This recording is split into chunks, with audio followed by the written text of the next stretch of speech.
Let's start solving this problem by identifying the currents. Current I1 is directed this way. I'll call this current I2, and this one I3.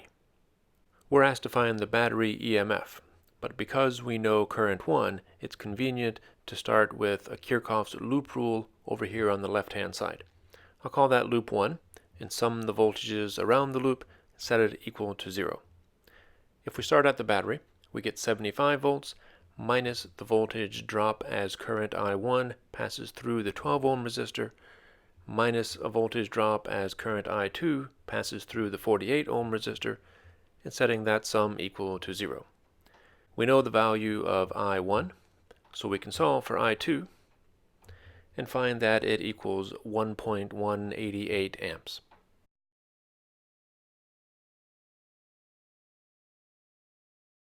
Now that we know currents I1 and 2, we can use Kirchhoff's node rule applied to this node to solve for current I3.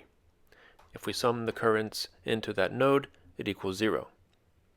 Current I1 is directed into it, so it's positive, and currents I2 and 3 are directed out of that node, so both of those are negative.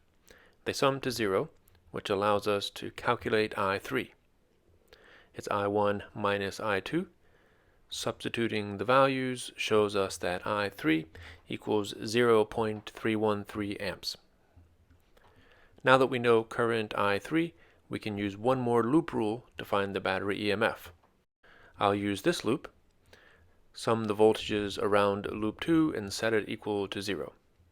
If we start at the battery, we move from the positive to the negative side, so we have a negative EMF, minus the voltage drop as current 3 moves through the 15 ohm resistor, plus a voltage rise as we move against current 2 through the 48 ohm resistor.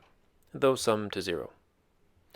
We know the values of current 3 and current 2, so we substitute those and calculate to find that the EMF is 52.3 volts.